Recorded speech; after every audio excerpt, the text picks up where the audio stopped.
Hello competitors, welcome to competitors classes.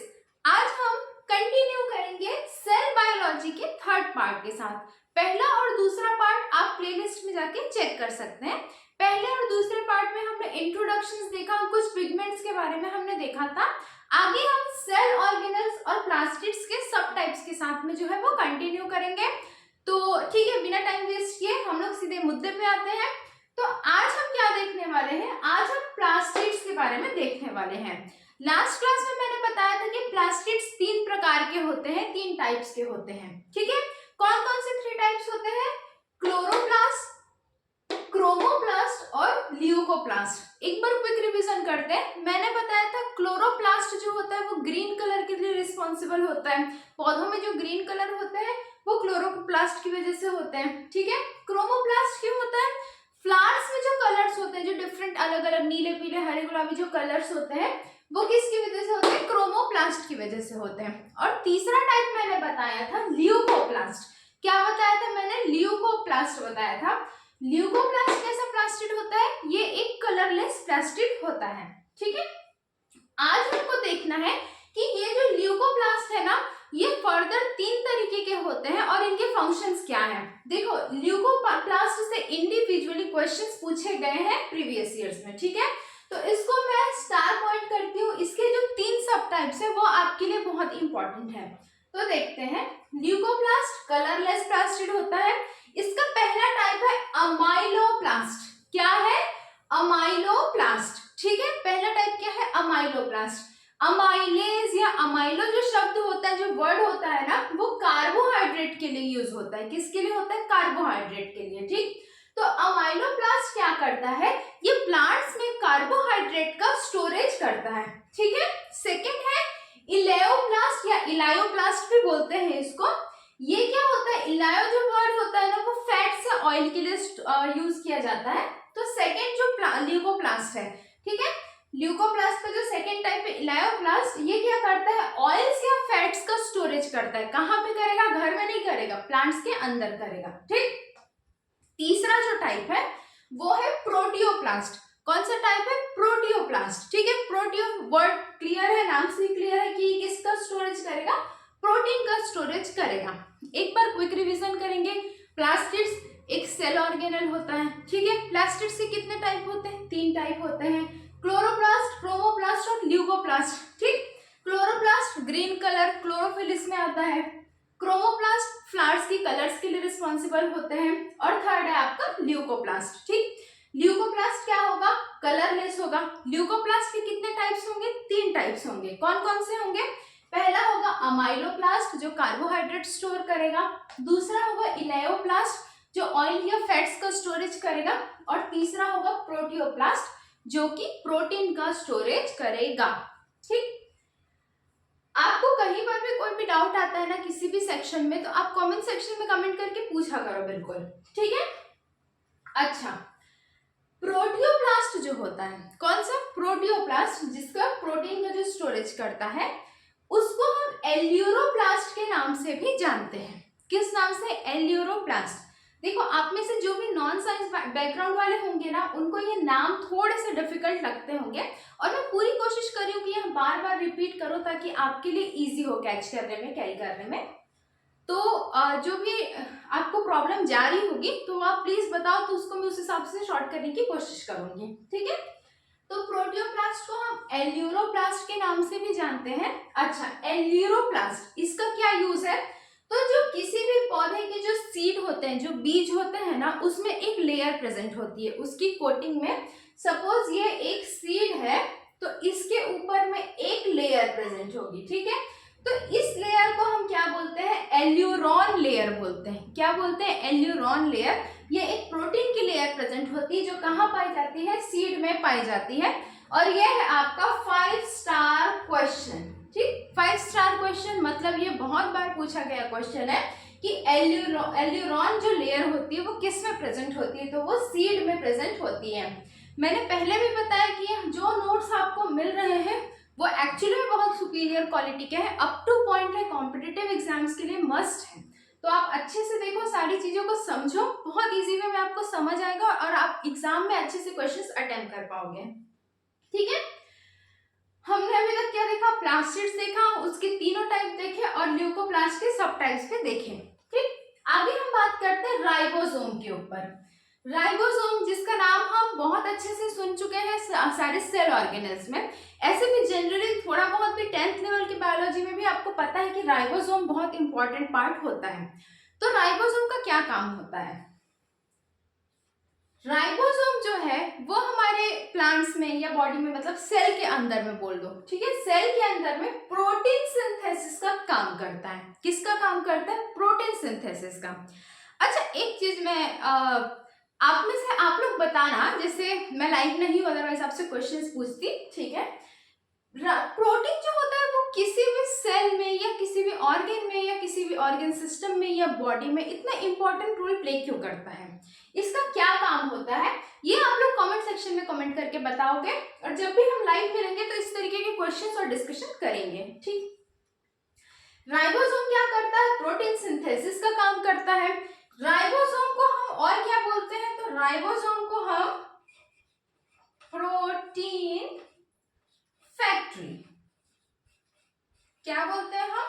Protein factory भी बोलते हैं। किसकी प्रोटीन फैक्ट्री? सेल की। ठीक है, सेल की प्रोटीन फैक्ट्री कौन होती है? राइबोसोम होती है। ठीक, राइबोसोम प्रोटीन सिंथेसिस का काम करता है, जहां सिंथेसिस हो रहा है वहां उसको फैक्ट्री बोला जाता है। अब राइबोसोम जो है वो दो सब यूनिट्स में डिवाइड होता है। ठीक है, ये दो सब यूनिट्स इसके होते हैं। पहला है 70S राइबोसोम, दूसरा है 80S राइबोसोम। ठीक है, एक 70 एक 80। 70 के साथ क्या जुड़ा हुआ है? एस है। 80 के साथ भी क्या है? एस है। ठीक है, इस एस का क्या मतलब होता है? ठीक, ये एस भी पूछा गया क्वेश्चन है, एक बार नीट में भी आया हुआ है ये क्वेश्चन और कॉम्पिटिटिव एग्जाम्स में भी आए हुए हैं। तो एस का मतलब होता है स्विडबर्ग्स यूनिट। ठीक है, स्पेलिंग लिखी हुई है। अच्छा, यदि कहीं पर आपको लग रहा है कि वीडियो क्लियर नहीं आ पा रहा है तो आपके फोन में या लैपटॉप में जिससे भी आप पढ़ रहे हैं क्वालिटी रिजोल्यूशन बढ़ा के आप रिटेन कर सकते हैं, वहां आपको अच्छी क्वालिटी मिल जाएगी। ठीक, तो एस क्या है? एस है स्विडबर्ग्स यूनिट। ठीक, तो दो तरीके के राइबोसोम होते हैं, एक होता है 70S, एक होता है 80S। ठीक है, एस किस चीज को डिनोट करता है? चलो, ये भी स्टार मार्क, ये भी पूछा वो क्वेश्चन है कि राइबोसोम में 70S या 80S जो राइबोसोम है उसमें एस किस चीज को डिनोट करता है? तो साइज ऑफ राइबोसोम को करता है। किसको करता है? साइज ऑफ राइबोसोम को। तो हम इजीली बता सकते हैं कि जो 70S राइबोसोम है उसका साइज छोटा होता है, जबकि जो 80S राइबोसोम होता है उसका साइज कंपैरेटिवली बड़ा होगा। ठीक है, तो आगे देखते हैं। जो प्रोकैरियोट्स होते हैं, मैंने पहली क्लास में बताया था प्रोकैरियोट्स और यूकैरियोट्स में डिफरेंस क्या होता है। ठीक है, जिन्होंने नहीं देखा है वो जाके देख सकते हैं। तो प्रोकैरियोट्स जो होता है उसमें 70S राइबोसोम पाया जाता है, जबकि जो यूकैरियोट्स होते हैं उनमें 80S राइबोसोम पाया जाता है। ठीक है, प्रोकैरियोट्स जो होते हैं वो ज्यादा डेवलप्ड सेल नहीं होते हैं, जबकि यूकैरियोट्स में सेल डेवलप्ड होते हैं। तो जहां ज्यादा डेवलपमेंट नहीं हुआ वहां पे छोटा नंबर मिलेगा, जहां ज्यादा डेवलपमेंट हो चुका है वहां पे बड़ा नंबर मिलेगा। ठीक है, अच्छा, यहां तक के तो चलो इजी है कि 70S है, 80S है। एस क्या है? राइबोसोम का साइज बताता है, एस को स्विडबर्ग्स यूनिट बोलते हैं। ठीक, प्रोकैरियोट्स में जो 70S राइबोसोम होता है वो किस दो सब यूनिट से मिलके बनता है? देखो, इसके पीछे की जो थ्योरी है ना, ये आपके लिए अभी इंपॉर्टेंट नहीं है, तो हो सके तो इसको लर्न कर लो या किसी भी ट्रिक से आप समझ लो कि 70S जो है वो 50S प्लस 30S से मिलके बना हुआ है। ठीक है, 50 और 30 को हम प्लस करेंगे तो आएगा 80, 80 माइनस 10 करोगे तो आएगा 70। आप इस तरीके से समझ सकते हो। दूसरा, यूकैरियोटिक में जो बना हुआ है राइबोसोम 80S, वो किससे किससे बना हुआ है? 60 और 40S से बना हुआ है। ठीक है, 60 40 को प्लस करते हैं आता है 100, 100 में से 20 माइनस कर लो तो क्या आएगा? 80S आएगा। ये मैं इस नाम से आपको बता रही हूं क्योंकि कई बार क्वेश्चंस आते हैं कि जो 80S राइबोसोम है या जो 70S राइबोसोम है उसके दो सब यूनिट्स कौन कौन से हैं। ठीक है, नॉर्मली ये कोई जिसको ये चीजें पता नहीं होंगी उनको लगेगा कि 70 है तो 50 में 20 ऐड करेंगे तो 70 आएगा, बट ऐसा इसका है नहीं। इसकी थ्योरी जो है वो बहुत डीप में है, वो नीट वाले सेक्शन में हम पढ़ सकते हैं, या जिन्होंने भी बायोलॉजी में आगे पढ़ाई की होगी उनको पता होगी, तो उसमें हम अभी डिस्कस नहीं करते हैं। ठीक, प्रोकैरियोट्स में 70s राइबोसोम होता है जो कि 50 + 30 से मिलकर बना है। यूकैरियोट्स में 80s राइबोसोम होगा जो कि 60 और 40 से मिलकर बना हुआ है। ठीक है, आपके लेवल पे इतना बहुत है, सफिशिएंट है, इससे बाहर नहीं आएगा। आगे हम बात करते हैं गोल्जी बॉडीज की। किसकी? गोल्जी बॉडीज की। ठीक, कुछ लोग गोल्गी बॉडी भी बोलते हैं, मैंने सुना है, तो वो आप पे डिपेंड करता है। प्रोनाउंसिएशन मैटर नहीं करता है, कंसेप्ट की क्लैरिटी जरूरी है। ना मीडियम मैटर करता है, ना प्रोनाउंसिएशन मैटर करता है। ठीक है, गोल्जी बॉडीज जिसको डिक्टियोसोम या डिक्टायोसोम भी बोला जाता है, ठीक है, या डायक्टोसोम भी बोला जाता है। इसका क्या काम होता है सेल के अंदर में? ठीक, डिक्टायोसोम, डिक्टियोसोम बोला जाता है। इसका मेन जो काम होता है वो होता है पैकेजिंग एंड ट्रांसपोर्ट का। मूवर्स एंड पैकर्स जो होता है ना, एक घर से दूसरे घर या एक ऑफिस से दूसरा ऑफिस हम शिफ्ट करते हैं तो मूवर्स एंड पैकर्स होता है, बिल्कुल वही काम होता है गोल्जी बॉडीज का। ये प्रोटीन्स को, किसको? प्रोटीन्स को पैक करेंगे, एक पैक करने के बाद फिर उसको सेल के एक पार्ट से दूसरे पार्ट या एक सेल से दूसरे सेल में क्या करेंगे? ट्रांसपोर्ट करेंगे। ठीक है, कौन करेंगे? Golgi bodies. गोल्जी बॉडीज को क्या बोलते हैं? डिक्टायोसोम या डायक्टोसोम बोलते हैं। ठीक है, इसका एक और नाम है लाइपोकॉन्ड्रिया। ठीक, लिपोकॉन्ड्रिया या लाइपोकॉन्ड्रिया भी इसको बोला जाता है। किसको? गोल्जी बॉडीज को। ठीक है, एक बार क्विक रिवीजन करेंगे। गोल्जी बॉडीज, डिक्टियोसोम, ठीक है, इसको और क्या बोलते हैं? लिपोकॉन्ड्रिया बोलते हैं। इसका काम क्या होता है? पैकेजिंग एंड ट्रांसपोर्ट का काम होता है। किस चीज की पैकेजिंग और ट्रांसपोर्ट करता है? प्रोटीन की पैकेजिंग और ट्रांसपोर्ट करता है। ठीक, आगे हम आते हैं वैक्यूल। Vacuole method. ठीक है, वैक्यूल कहां पर पाया जाता है? ये बेसिकली प्लांट सेल में पाया जाता है। प्लांट सेल में बहुत बड़ा लार्ज वैक्यूल पाया जाता है। एनिमल सेल में इसका जो साइज है वो बहुत ही छोटा होता है। ठीक है, तो प्लांट सेल में क्या कैसा पाया जाएगा? लार्ज वैक्यूल पाया जाता है। वैक्यूल का एक मेम्ब्रेन होता है, ये मैंने प्रीवियस क्लासेस में भी बताया था, एक बार फिर से रिवाइज करते हैं कि वैक्यूल के मेम्ब्रेन को क्या बोलते हैं? टोनोप्लास्ट बोलते हैं, जो कि रिपीटेड क्वेश्चन है, जिन्होंने प्रीवियस क्लासेस देखी होंगी उनको पता होगा। ठीक, वैक्यूल जो होता है इसमें क्या होता है? देखो, वैक्यूल एक हॉलो स्ट्रक्चर होता है। दिखने में हॉलो मतलब खाली टाइप का स्ट्रक्चर होता है, लेकिन ये खाली होता नहीं है। इसके अंदर में सेल सैप प्रेजेंट होता है। सेल का जो सैप मतलब क्या होगा? एक फ्लूइड प्रेजेंट होगा। तो इसके अंदर में एक फ्लूइड प्रेजेंट होता है। इसके बोले तो किसके अंदर में? वैक्यूल के अंदर में। ठीक है, वैक्यूल के अंदर में एक फ्लूइड प्रेजेंट होगा जिसको हम सेल सैप बोलेंगे। इसके अंदर एक पिगमेंट पाया जाता है। कौन सा पिगमेंट पाया जाता है? एंथोसाइनिन पिगमेंट पाया जाता है। आपने बीट रूट, जिसको चुकंदर बोलते हैं ना, जो बीट रूट, उसमें जो कलर होता है, जो थोड़ा सा पर्पलिश पिंक टाइप का जो कलर होता है, वो एंथोसाइनिन पिगमेंट की वजह से होता है। ठीक है, तो वैक्यूल कहाँ पर पाया जाता है? प्लांट सेल में पाया जाता है। प्लांट सेल में इसका साइज बड़ा होगा। वैक्यूल का मेम्ब्रेन क्या कहलाता है? टोनोप्लास्ट कहलाता है। बहुत ही इंपॉर्टेंट क्वेश्चन। ठीक है, वैक्यूल के अंदर क्या पाया जाता है? सेल सैप पाया जाता है, जो एक फ्लूइड होता है, और इसमें एंथोसाइनिन पिगमेंट प्रेजेंट होता है। ठीक है, एंथोसाइनिन पिगमेंट बीट रूट के कलर के लिए रिस्पॉन्सिबल होता है, चुकंदर के कलर के लिए रिस्पॉन्सिबल होता है, पर्पलिश पिंक लिक्विड होता है। ठीक, एक बार क्विक रिवीजन करते हैं।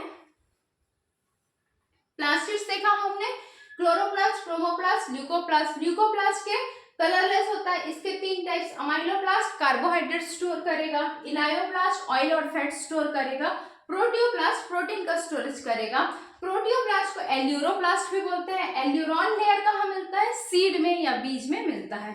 ठीक, बहुत important question. Ribosome protein factory बोलते हैं, प्रोटीन सिंथेसिस का काम करता है। इसके 2 सब यूनिट्स होते हैं, 70s और 80s। एस का मतलब होता है स्वीडबर्ग्स यूनिट। ठीक, स्वीडबर्ग यूनिट या एस क्या डिनोट करता है? साइज ऑफ राइबोसोम को बताता है। ठीक है, पूछा हुआ क्वेश्चन है। प्रोकैरियोट्स में 70s प्रेजेंट होता है, यूकैरियोट्स में 80s। 80s 70s क्या? राइबोसोम। 70s किस सब यूनिट से बना है? 30 और 50 से बना हुआ है, जबकि 80s 40 और 60 से बना हुआ है। ठीक है, फिर हम आते हैं गोल्जी बॉडीज में, इसको डिक्टायोसोम भी बोलते हैं, इसको और लिपोकॉन्ड्रिया भी बोला जाता है, ठीक है। इसका काम क्या होता है, packaging and transport of protein, protein को पैक करने का और ट्रांसपोर्ट करने का काम कौन करता है, गोल्जी बॉडी करता है। इसके अलावा हमने आज क्या देखा, वैक्यूल देखा। वैक्यूल कहाँ प्रेजेंट होता है, प्लांट सेल में लार्ज साइज में प्रेजेंट होता है। उसकी मेम्ब्रेन क्या कहलाती है, टोनोप्लास्ट कहलाती है। वैक्यूल में क्या प्रेजेंट होता है, सेल सैप प्रेजेंट होता है। सैप क्या है, एक प्रकार का फ्लूइड है। इसमें क्या होता है, एंथोसाइनिन पिगमेंट पाया जाता है। एंथोसाइनिन पिगमेंट का एग्जांपल क्या है, चुकंदर या बीटरूट है, ठीक है। पूछा गया क्वेश्चन है ये भी कि बीटरूट में के कलर के लिए जो पिगमेंट रिस्पॉन्सिबल होता है वो कौन सा होता है, तो वो होता है एंथोसाइनिन पिगमेंट, ठीक है, star mount. Again repeated question. अच्छा, ये हमारा थर्ड पार्ट आज इसका कंप्लीट होता है। एक या दो वीडियो में जो है वो साइटोलॉजी या cell biology most of the part complete हो जाएगा। फिर एक क्वेश्चन की सीरीज रखेंगे जो एसएससी में या किसी स्टेट सर्विस में, यूपीएससी में, रेलवे में, इस तरीके के जो एग्जाम्स में आए हुए जो प्राइम क्वेश्चंस है उनको लेके मैं एक सीरीज उनको लेके आऊंगी, मतलब एक सीरीज में वो क्वेश्चंस इंट्रोड्यूस करूंगी आपके सामने। तो हाँ, सपोर्ट करने में आप कंजूसी नहीं करोगे, ज्यादा से ज्यादा इसको शेयर भी करो। देखो आप लोग समझो, जहां पे कुछ डाउट आता है आप पूछो, मैं पूरा कोऑपरेट करूंगी आपके साथ। तो चलो फिर मिलते हैं अगले वीडियो में, तब तक के लिए बाय बाय, टेक केयर।